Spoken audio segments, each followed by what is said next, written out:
The Zohar in Parashat Beshalach, page 59a, asks, who's doing the slingshot? Who's doing the slingshot? Where does it come from?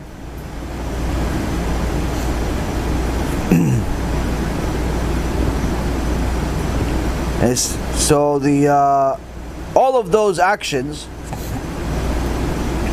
that a person puts effort into, which are not serving Hashem, from those actions, the evil angel named Hevel is created.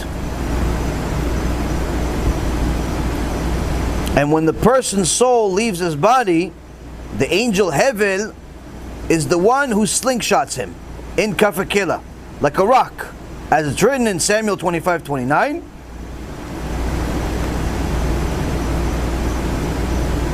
So who's doing the slingshot? The name is Hevel the angel, who rolls him around the world, and then all of these actions that he did that were not serving Hashem created the angel Hevel. He repeats the same thing.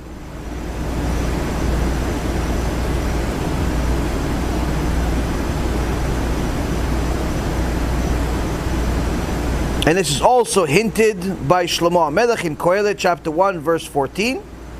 ראיתי את כל המעשים שנעשו תחת השמש והנה הכל הבל ורעות רוח. That Shlomo HaMelech says, I've seen all of the deeds done beneath the sun, and behold, all is futile, all is hevel, and the vexation of the spirit, meaning the souls of the wicked are giving strength to the Kaf Hakela they're going to get, the hevel.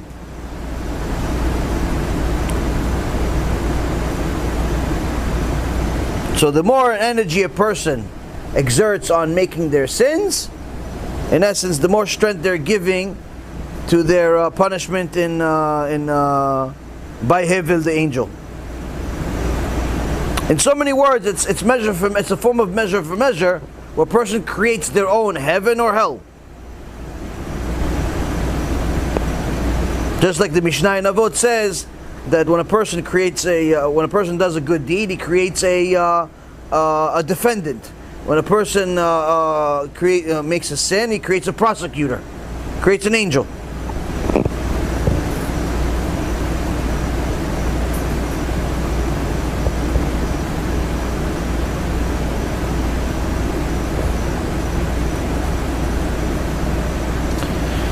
Now comes Tanya. Tanya, the work of foundation of Chabad, also talks about Kaf Hakela. He quotes and elaborates on the same Zohar that we just talked about in Parashat Beshalach, page 59a, and in Tanya Lekutei Amarim in the 8th perek. He says, as for the permissible but idle chatter, such as in the case of an ignoramus who cannot study Torah, he must go a cleansing of his soul to rid himself of the tumah of the klipa through it being rolled in Kaf Hakela, as it's stated in the Zohar in Parashat Beshalach. But regarding forbidden speech, Kaf Hakela is not enough, and therefore he must descend to Gehinnom.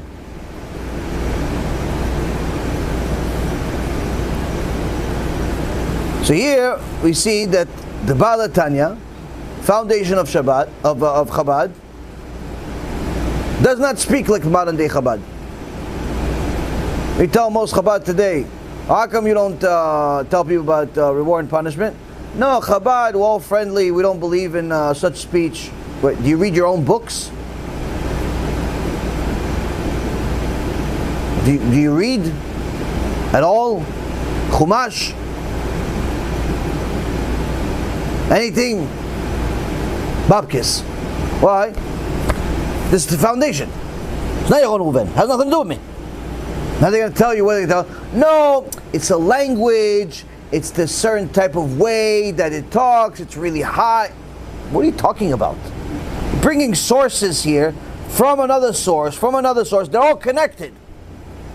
An hour already we're talking of each one of the sources connects to the other. It's not like some random sources that I got from some website. Each one of the sources, if you notice, it all connects to the other. They're all building one after another. They're all based off the same exact verse. There is no second way of understanding this. You can build on it to understand more, but it doesn't remove the pshat basic meaning. When the Baal HaTanya tells you, idle chatter, simply waste of conversation, is going to bring a person to Kaf Hakela, it's not a parable. It's not like, there's another meaning you have to understand, if it's it. Which means if for an idle conversation a person is going to Kaf Hakela. For Lashon Hara, Kaf Hakela is not even enough, he says. It's Gehinnom. What does he get for Chilul Shabbat? Because idle chatter, it's not good, but it's not karet. Lashon Hara, it's not good, but it's not karet. Shabbat is karet.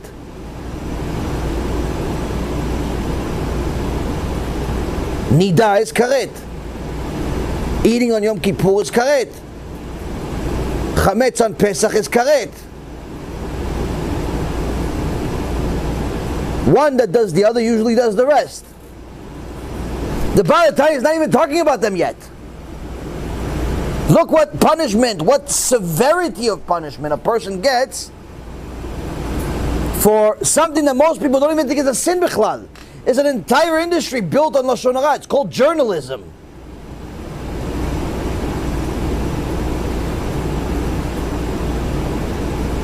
Nobody thinks it's a sin bichlal. Hey, did you hear what happened to her? You hear what happened to him? Practically half of the conversations in the world start that way. The average person doesn't even think it's a sin. That's the reason why the Chafetz Chaim says that Lashon Hara is the worst. Why? He says it's worse than murder. It's not even murder, it's worse than murder. Why worse than murder? In reality, the punishment for murder is terrible, it's the worst. But why is Lashon Hara worse than murder? It's because the murder, a person kills somebody, if he still has his marbles, he feels bad immediately after he murdered the guy. Poor guy, he's got a family, he's got a this, he's got a that. Whatever, listen, I had to do my job, I had to kill him. But he feels bad about it. The guy that says Lashon Hara and destroys a person's life, he doesn't even do tshuva for it. Why? He doesn't think he did anything wrong. What? What did I do? I just said he's having family problems. I just said that he has a lot of money. I just said that she's not happy with her husband. I just said that You just said, Habibi, you just did something worse than murder. Why? It's not even the fact that you caused this person so much damage. It's that you yourself don't even realize you did anything wrong to do tshuva for it. Meaning, person's going to die with this and has to get punished for it. Because at least the murderer, at some point, he's going to say, I'm sorry to Hashem. Even if it's the last day on earth, he's going to say, listen, Hashem, I probably shouldn't have killed those five people. At least he'll do some type of tshuva for it. Whereas you, for the Lashon Hara, you don't even think there's anything wrong with it. Well, I'm just talking. Well, I can't talk now? That's the reality. That's the reality. There's a woman. Watch one of the shiurim. I say to people sometimes, why can't you just be quiet? You'd get mamash, you'd get so much more out of life if you just be quiet. What does she do? It was one of the lectures, one of the videos, I talked about modesty. I don't remember exactly the details, but whatever, modesty. She writes a comment. I've been modest for 5 years, but I still didn't find my shidduch. Meaning public complaint against Hashem.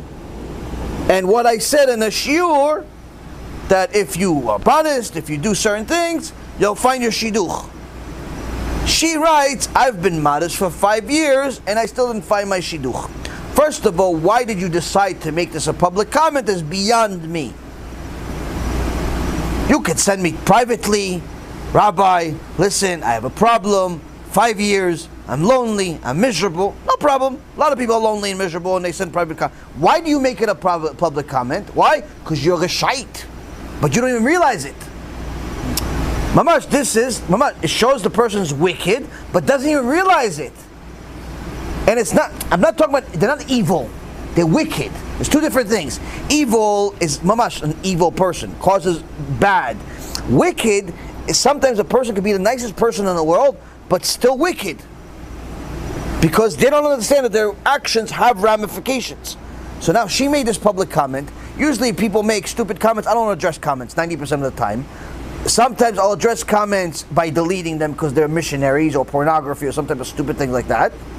And sometimes I'll address comments if they really deserve a response and it's needed. Either it's a simple question I can just answer right away, or it's something that I know there's no other way to reach this person, or it's something like this, where this person makes this comment, I have to respond now. Why? Because by the time I looked at it, it's already been on there for a couple of days. So I responded and said, obviously you're not modest enough, and before you complain about Hashem, you should check yourself. Now, do I see a picture of her? No, the picture of her is a cartoon. She is like not realizing, I'm not talking about a dress. So her response to me was, if I was more modest, I'd be like the Arabs and cover my face with a burqa. So I respond to her, modesty is not just the way you dress. Modesty is also the way you communicate, the way you talk. To go and publicly complain against Hashem and cause a chilul Hashem clearly shows you're not modest. You're not a reserved person. You're not modest. You share your stuff like Shulamit. Shulamit bat Divri in a desert who got raped and caused the whole problem. And her son ended up getting stoned to death.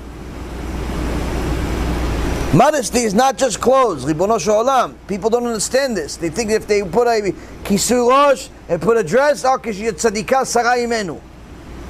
What dream are you living in? There's a certain type of modesty that's required. People don't understand this. And even more so, public modesty is like, it should be the easiest, but for some reason, for some people it's the hardest. They have to speak publicly. They have to make videos about themselves publicly. They have to put their pictures on publicly. They have to make public comments. They have to do all these different things. Like, why? Don't you understand? This is like, what are you trying to get out of that comment by saying, I've been modest for 5 years and I didn't find my shidduch? Like, what were you trying to get? Other than attention. Poor you, poor you. Like, what? Okay, you got to poor you twice. Publicly. What else do you want? What else did you expect? What? Did you expect Prince Charming to show up? I am here to save the day. I've been looking for you, my dear. Like, what? What did you expect? And you think about it, it's like, nothing. It's like, maybe like, I don't know, like little marbles in the head of people sometimes. And the Yetzer Hara just gets in and like ruffles them up a little bit, and people don't think, oh, let me make a comment against Hashem publicly. What's the response? I didn't mention Hashem. You don't have to mention Hashem to talk about Hashem. But that's the thing. People don't think. And the Tanya, the foundation of Chabad says, this is not even the Kaf Hakela I was talking about, Bichlal. He was talking about Kaf Hakela for something less than this. Idle talk. You and your friend just talking about nothing. So which way did you take to work yesterday? I took the highway. What about today? No, I didn't take the highway. I took the turnpike. Are you going fishing? Yeah, Kaf Hakela. That's what Tanya says. That stupid conversation, if it wasn't an example, it's Kaf Hakela. That's what Tanya says. What do you want me to tell you?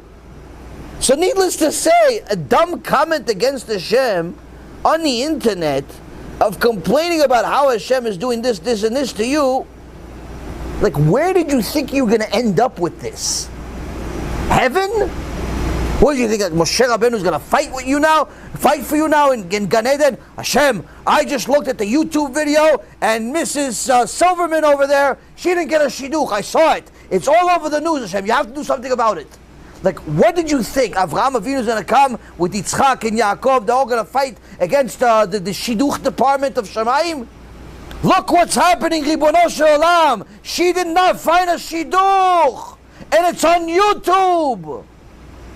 What did you think was going to happen? Nothing. Nothing. Other than making an example and a joke out of the whole thing, nothing else is going to happen that's positive out of it. Nothing. This actually is probably the best thing that could happen for it. People could learn from it. But nothing positive would happen from it. And if anything, person's going to go to Kaf Hakela for it.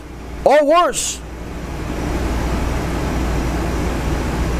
Because this could be, at the very least, avak lashon hara against Hashem. Lo pachot v'lo yoter, no more, no less. What the snake did. Oh, I didn't mean it that way. It doesn't matter. Rabotai, avodah zarah, it doesn't matter if you mean it or not. Chilul Hashem, it doesn't matter if you mean it or not. There are certain sins that a person makes, it doesn't matter if you mean it or not. It doesn't matter. Oh, but I didn't mean to. Okay, you still killed somebody. Doesn't matter, you killed him. Still dead body over here. No, but I thought the button was for the light, not the gas chamber. Okay, you thought. There's 50 people dead. You thought.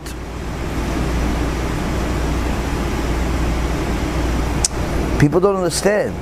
The judgment in Shamayim is so heavy that, mamash, you don't want to talk. You don't want to talk. And in reality, in most cases, it's not worth it.